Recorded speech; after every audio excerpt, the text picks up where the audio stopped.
Hello, and welcome to the Perry Connection. I'm your host, Jessie Barth, and with us in the studio is Will Wadsworth. Or should I say William Wadsworth? How do you go? Will is fine. Will, Yes, okay. yeah. From Geneseo. And you're very well known. You wear many hats. I do. Yeah. You are the town supervisor in Geneseo. Yep. Congratulations. Thank you. Thank you. And I'm sure that's a lot of work, and we'll talk about that. And then you are the proprietor of the Wadsworth Homestead. Is that a good word? Yeah, good proprietor and caretaker. Yeah. And okay, And and it's your family. Family estate, and I rent that from the family and run a wedding business there, weddings and events. So, yeah. Good. So I'm so excited you're here. And I'd like to just start out by saying, can you tell me about you? We know about the Wadsworth, and the Save the Wall and all that, but I really want to know who you are. So I was born in Rochester back in 1960. Born Will Wadsworth, which is a pretty big deal, as far as I'm told. Parties were had because the boy was born, and that was a thing I didn't participate in, of course, because I was born. We grew up at the Big Tree Farm, where the airport is right now, in Geneseo, where the Warplane Museum is. But by the time I was 3, my parents were divorcing, and my sister and brother and I'm in the middle, sister first, myself, then my brother, went south with my mother. We went down to North Carolina, where she'd come from, and stayed with her for about 6 years. And so I think it's sort of a good thing, because my formative years weren't as this kid in Geneseo with a name and a family, but I was a Yankee down south, being I wouldn't say bullied, but certainly pointed to and said, "Look at the Yankee, there's a Yankee right there." And so I was not feeling like I was special.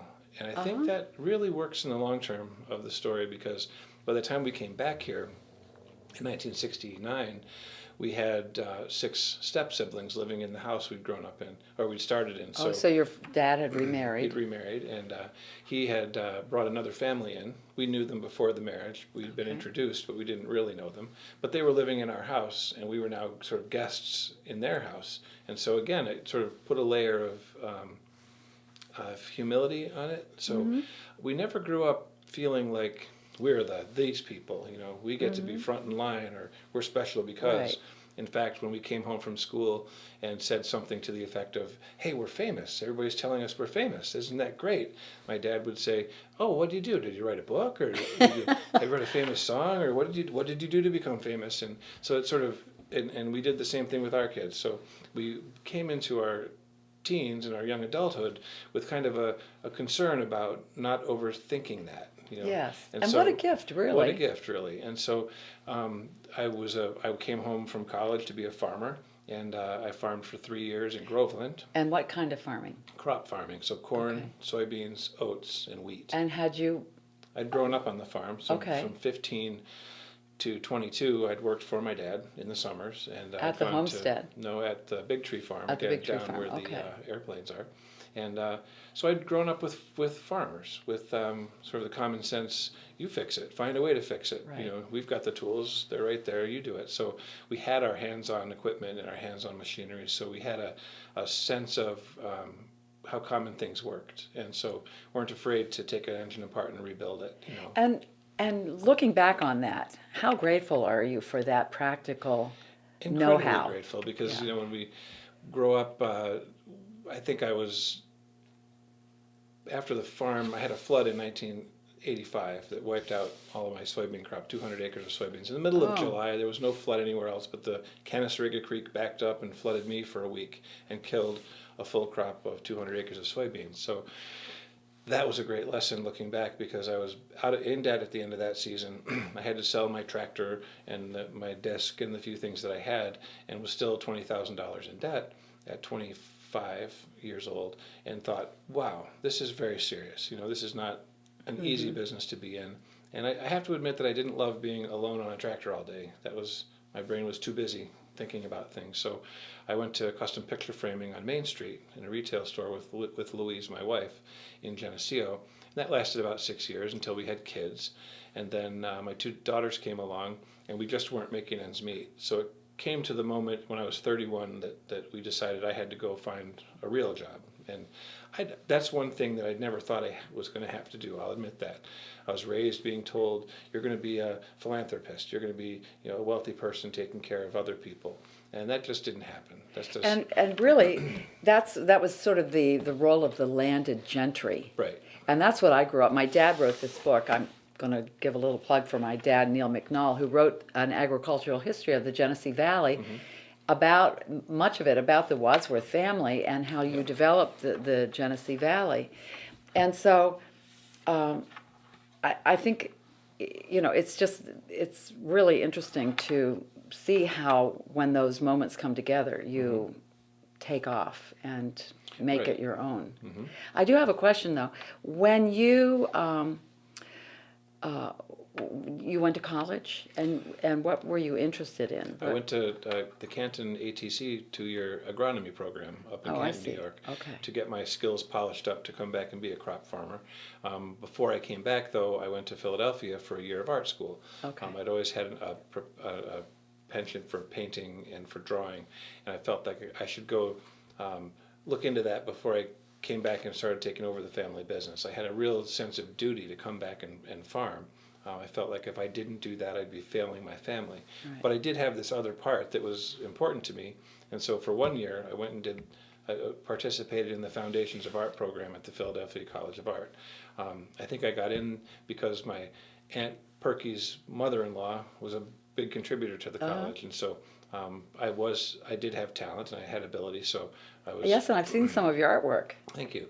And so it was a good fit. I probably should have stayed there. I think that might have been a really much better choice for me. But this whole family history and Right, and this idea of landed gentry, landed which is what gentry my and dad had talked about. as the oldest son, I had a duty to come back and take the reins and run the farm. And I was a little bit premature on that. I could have waited 10 years before I had to come and do that. But I felt a sense of duty at 22 to get home and get going on that. So. May I ask, where does that sense of duty come from? Do you know? It just comes from the conversation in the family, the old patterns of behavior within a family. So, I was told from the time I can remember, you're going to get everything because you're oldest son. So you don't get the extra slice of pizza, and you're second in line. You're paying now for the good fortune that you're going to have later. By the time it came to be a participant in the family business, it was clear that primogeniture kind of one person gets it all thing just wasn't going to work anymore. It wasn't fair. It wasn't right. I couldn't live with myself. So, but those old family patterns had taught me I had a duty because I was going to get it all. I had to get back here and get to work while everyone else went out in the world and had more of a life. And I was happy with that. I was content with that because there was a benefit at the end, theoretically. And again, that didn't turn out to be the case. So at 31, I went to talk to my friend Bob Jones over at Jones Chemicals in Leroy, and he said, sure, I'll give you a job, Will, but it's a sink or swim thing, so it's going to be environmental compliance and go. And I had no training in that at all. And so, but common sense comes to play. And so I took the work that they handed me and figured it out. I learned the company's business and where it did business and how to comply with regulations all around the country. I had a good teacher there in Tim Gaffney, who still works for the company. But I was good. I picked it up and I ran with it. And so for 14 years I worked for Jones Chemicals. In fact, ran the plant in Caledonia for the last 5 years of my time there because I didn't move to Florida with them when they moved the headquarters south. I see, okay. So I went from the corporate office to the branch office. Still did all the corporate work I'd always done, but also ran the branch for 5 years until the son of the owner of the company wanted my job, and then they said, hey, by the way, thanks for everything. See you later. And I think I would have probably, given my life for that company. And just the stress of it. That's a pretty incredible job. I liked it a lot, but then I was tossed out, and so looking for work, I found work with Sweetbriar, an estate south of Geneseo that was going to be doing weddings and events for the time it took to pay for the building. So the new owners wanted to run some businesses there, pay for the building, and then move in, which they did. And we started that in 2004, and they stopped it at the end of 2014. But 2 years before that, we started the homestead. I see. Okay, so you're really really have an entrepreneurial sense. I have an entrepreneurial sense, but I think I have to give some credit to my wife, to Louise, who is the real entrepreneur in the family. And so, She sure is. not so much by osmosis, but by following and watching her example, Yes. I went from this somewhat privileged feeling person to an active participant in my own life, and so to be organized, to be at work, to keep working, to never give up, and to train people and work with them and show them a hardworking boss and somebody that's not just living off of the fat of the privileged. cow, but not just a privileged life, because that didn't work. There was no such thing when I got there. Yeah. When we grew up. So the family incorporated the homestead and the other family holdings so that one person wouldn't have the burden of making it all work. In this modern time with high taxes and it's expensive to own land. It just is because of taxes. And so we incorporated everything. I rent the homestead and 5 acres from the family, so it's all legitimate business. It's good rent. They get nice rent. And I have the privilege of managing the property, which includes doing the plumbing and doing the electrical and doing the cleaning things up when things break, and also when to hire someone to do a job that's above my abilities. So yeah. Yeah. And where do you see yourself in 10, 15 years? That's a great question. You recently came for a tour at the Yes, homestead. loved it. You came to my talk at the Historical Society in Geneseo about the house, and then you came and did a tour of the house. And I love that. I love the tour because we can share. We did one today with 8 people. 2 of them didn't know the others, but by the end, everybody was having a great conversation because it's got so many historical pieces and significant pieces of letters and things that are relevant to American history, that you can go through the homestead and have an experience of American history, of time travel in a sense. And I love that part. In 10 years, I'd love to only be doing that and not be doing so much the big weddings and events, because those are taxing. Those are 12-hour days, 2 days in a row, and that takes a lot. Yes. You can't just push a button and make it happen. You've got to be 100% in service to the customers, because they're trusting you not to fail them. And they're trusting you to know the little bits and pieces they didn't figure out and make sure they happen without them even knowing. Because you do this every week and they do it once. Maybe twice. Yeah. Well, and it's like you've been prepared for that. It's, looking back, and I'm sure this is true for most people, you look at the hardships, and I'm not going to claim a ton of hardships, but a lot of things didn't turn out the way I thought they would, so they were surprises, and they led me down a path. And so while some of the experiences were difficult and painful in the sense that they were uncomfortable, didn't turn out the way I thought it would, nothing that's happened hasn't made me more prepared for the thing that came next. And isn't that really a loving way to Yeah. to think, so that well, in 10 years I will have what I need and I'll be prepared and I'll be doing it, and that will be leading to the next, and it takes a lot of the drama. Yeah, I learned a long time ago to look at where I am, and if I say to myself, I really thought I'd be over there. I mean, my goal was to be that commercial airline pilot or something, but here I am running a wedding business in Geneseo. The truth is, this is where I'm supposed to be, not because of maybe some divine thing, but more from, this is where I'm comfortable. This is what I like to do. And I might have had a dream about being something else. This is where I am. And so I have to admit that this is where I want to be. Isn't that wonderful? Yeah. So yeah, and I was just going to say, being the town or village? Town supervisor, too, that just extends, the area, your influence to the greater region, too. What's it like being the supervisor of a place that you're so identified with?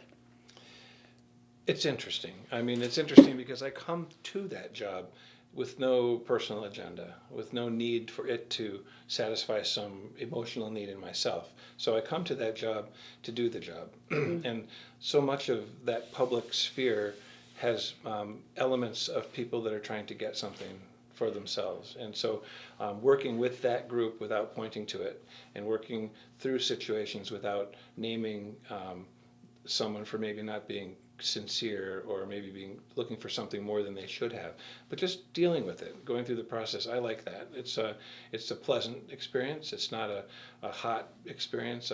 Our town attorney said to me last week, this is the longest time I've ever seen a town that I work with quiet. And so Congratulations. that's my thing, is to be quiet, to be this calm person in Yeah. all situations. Right. Have I had my moments? You bet I have. But this is my target Yeah. perspective, to be listening, to be hearing, to be working with. There was a big row about a Lowe's project coming into town. I remember. The town was split. It was very angry, two sides. That's why I ran for the office. I got the office, and within 6 months, I'd spoken to all the people that were against it and all the people that were for it. And really what they wanted, the whole time they were fighting it, was to be heard, so that they knew that their concerns were on the table as part of the conversation. Whether they got their way or not didn't matter as much as knowing that they'd been heard. And that's a great thing. Wow. That's a big thing. What a lesson to know. And I think in looking at the greater American politics, Yeah. it's the same thing. People want to be heard. People want to be heard, and somebody has to stop slapping back. Somebody Right. has to stop hitting back and say, okay, there's something here, we need to solve it. Yeah. And I'm not going to slap you back so I'm the last word. I need to Right. stop and let's take a different track. I like saying to people, this way isn't going to work. And they say, what do you mean? I say, it's not going to work to fight about this. It's not going to work like that. You're not going to get me to fight you on this, because the more we fight, the farther apart we are, and the further back we have to come. So I'm just going to sit here. You can yell all you want, and when you're done, we'll talk about your concerns. It's fun. Good for you. Yeah. So, when you gave us my husband and me, the tour, we talked about the word sincerity, Yeah. but I see here the humility, the flexibility, the wisdom that you bring. These are all great tools to have in your toolbox of service. Service is a huge one. Exactly. And when you were talking about it, I just thought it's a perfect example of servant leadership. Mm-hmm. And you're doing that beautifully. And you have that here too. Yes. You have a lot of that here in Perry, which is great. Do you want to talk a little bit about that? Sure. Right now? Sure, we can talk about. We're talking beforehand about how we come to Perry now from Geneseo, and it's exciting. It's really fun. Yay! Yeah, the Letchworth Gateway Villages project, which is tying the Letchworth villages and towns now to working together on marketing of the region. We've all finally admitted that Letchworth is the big draw, and it's not me, it's not them, it's not going to be one town or over another, but we already have this wonderful, natural, amazing thing that's bringing people to us all the time. If we're working together as a team, we'll be able to advise people. I want to go to a great little restaurant on the top of a hill overlooking the lake. Well, hole in the wall, there's only one. So if we know that, or if somebody comes for a tour in Geneseo and says, what else is there to do around here? I can say, well, there's the East Hill Creamery, that's really fun. There's the brewery here, the Silver Lake Brewery. So I credit your town for turning a different direction about 10 years ago. Mm-hmm. And I know your mayor has really been instrumental. Our mayor, in Rick that, Hauser. but he has encouraged a group, encouraged the whole town to do something differently, and so your buildings are being repaired and things are coming alive here. You're using buildings, you're repurposing buildings that already exist in really fun ways.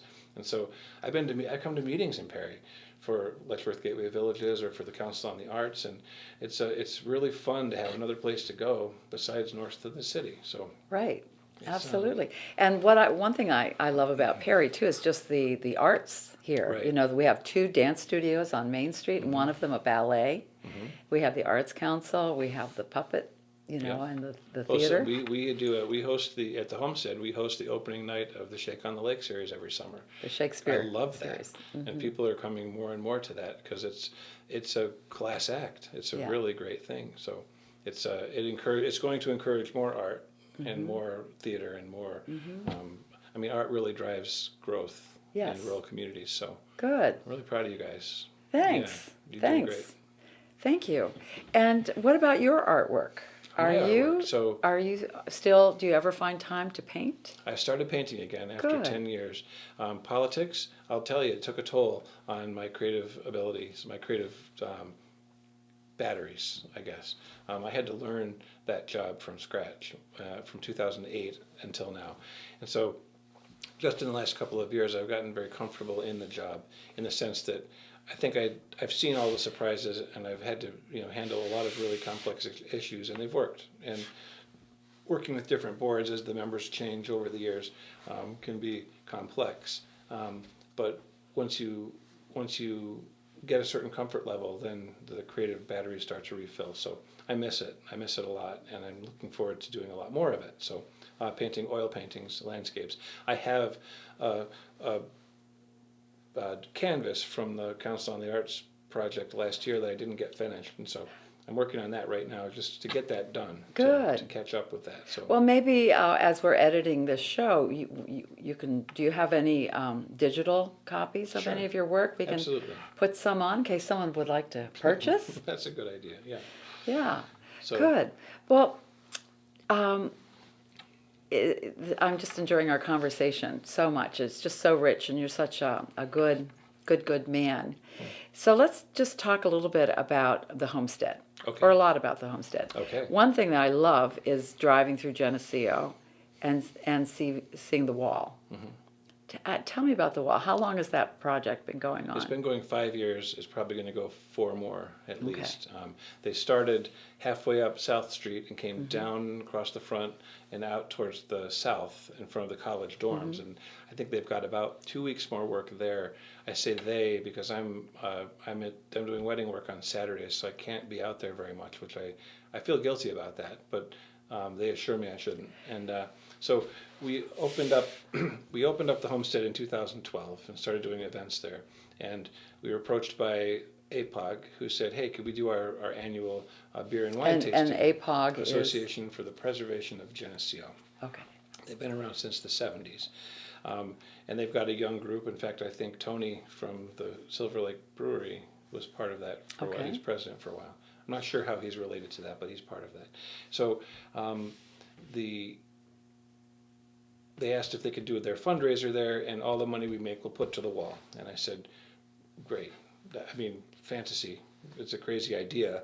We're not masons, and it's a mile-long wall, and it's gonna take $50 a foot to fix it, and we were gonna bulldoze it because the mayor was demanding that we do something about it. Oh, really? And, the trucks and all the traffic on the road tend to drive it apart. So I was fairly hopeless about it, but then Kurt Silke from APOG, had this idea, said, "We can do this." I'm like, "God, wow, Kurt, you've done some amazing things in town. I'll hand you Like that." what else? What else has he done? The clock in the church tower on Center Street. He helped fundraise and spearhead the project that recreated the lantern on top of the bear fountain. He actually, when the fountain was run into by the milk truck 4 years ago, he led the charge of getting it done, repaired. Good. So he's an amazing guy. You'd never. And what's his name again? Kurt Silke. Kurt He's Silke. a professor at the college in sociology. He was one of those people that was really mad about the Lowe's project that I talked to early on. So we became conversational back then. But he came with this idea, and so we did the fundraiser, and it didn't work out like we hoped it would, but he was committed at that point. And so he has single-handedly managed the project of raising about $5,000 a year from private donations year after year after year. Now there's a wing fest in the fall that raises money. He got a grant for $25,000 last year. It's just been a miracle to see it go. And so community members, in fact, Jared, I'm sorry, I can't remember his last name right now.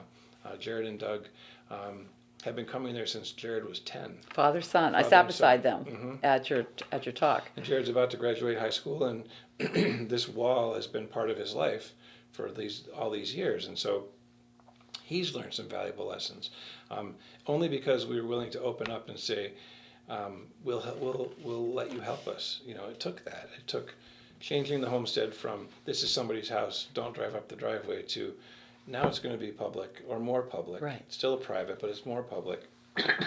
And yes, we'll accept help. That simple switch has led to an awful lot of help. And so it's a beautiful project. It really is. Oh, it is on so many levels, in terms of just bringing people together. One of the things that really inspires me is just human harmony, and what we can do together. And usually that is someone letting go of the power and just the idea. You're all servants to the idea.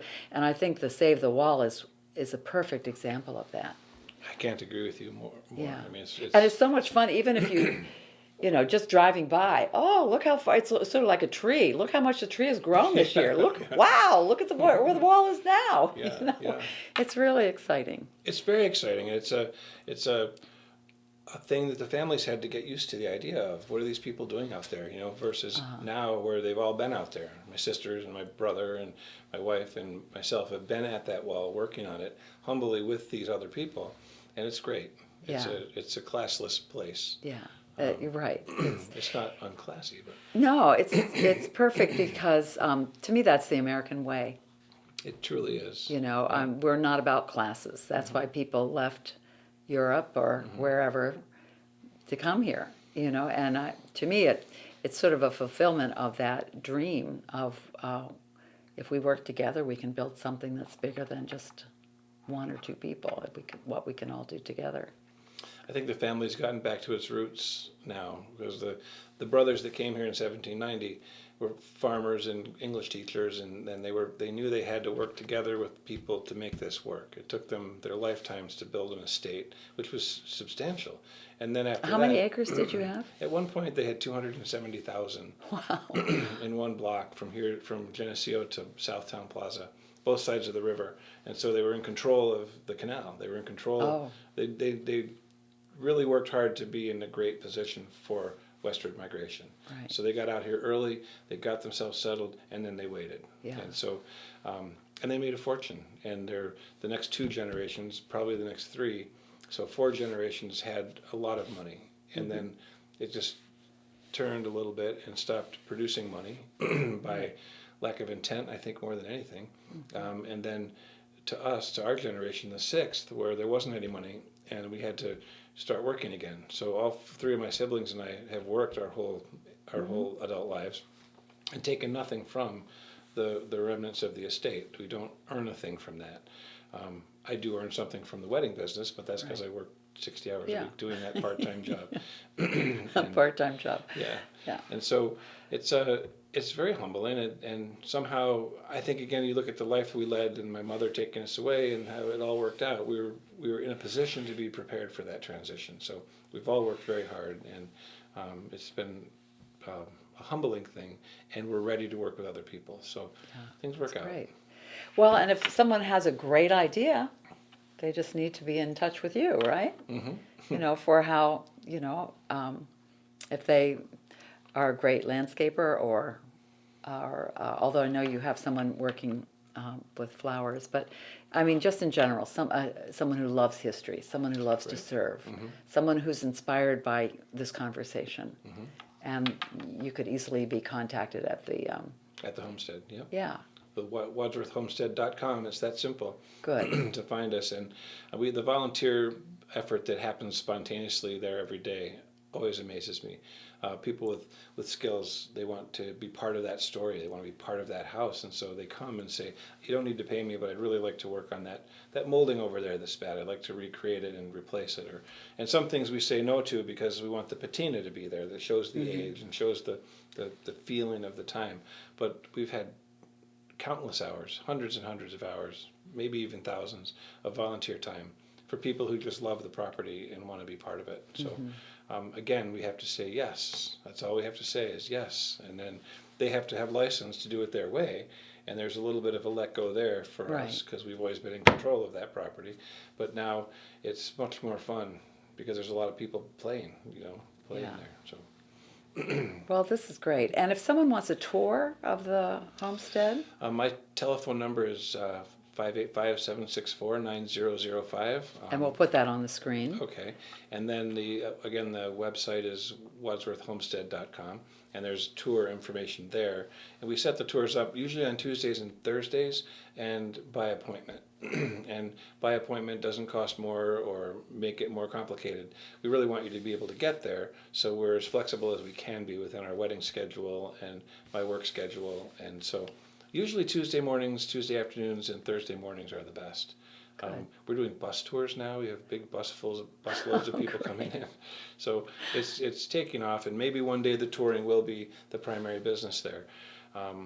Well, it's a destination It is. spot. Like Perry is a destination spot Exactly. now. It is. Yep. It'll be a You destination could have a fun spot. day in Perry. Now, I know we're going to have to wrap up soon, but there are two things. The one thing I'd like to say is, and I don't know if you remember this, but when the first time I met you, do you remember that? The roadside. I was with two girlfriends, and we had just come home from a concert, and we got a flat tire. Got a flat tire on Route 63 in Geneseo, and I was out on a bike ride. I was exercising, so I rode up on your car, and you were all Like, what do we do? What are we going to do? And so I said, well, we're going to change this tire. So we did. And then you looked up and you said, by the way, I'm Will Wadsworth. Yeah. Yeah, I think I'm that the town surprised you. supervisor. I'm the town supervisor. Because I didn't want to be like some creep. Right. I wanted to give you a reason to think, okay, that wasn't some creep that was trying to, Yeah. Yeah, Well, that was obvious. You were riding your bike. But having known your wife, Louise, and I'd like to just talk about her in just a little bit. What a wonderful partner. Oh, yeah. To do what you do, Yep. and to have the support of your daughters and Yep. your wife, and to see what she's been doing just for this Genesee region with Mount Morris and Perry and Geneseo, and we really want to give her a Yeah, shout she's out. doing a new thing called the Inspirations Trail. Her office at the county economic development agency, a 90-mile loop within Livingston County that's connecting all the villages, and it's going to encourage public art, murals, sculpture, Wonderful. and words, inspirational words. Maybe a painting on a wall that you can stand in front of and you have wings. Yeah. And so That's great. it's this whole region though is getting exciting. It's a business incubator from Livingston County and Wyoming County are exciting places in this whole end of the state. So I think we're capitalizing on that. Louise is there every day. She's at a meeting right now in Caledonia. She had a meeting in Avon before that. She's never stopped. She's the Energizer Bunny about economic development and small business in particular. So And we're grateful. she's wonderful. She is. And I'm going to say thank you for joining us on the Perry Connection, and we'll see you next time. But while you're here, Will, would you autograph my dad's book? Certainly will. I would be so honored. Such a pleasure to have you with us. And you too.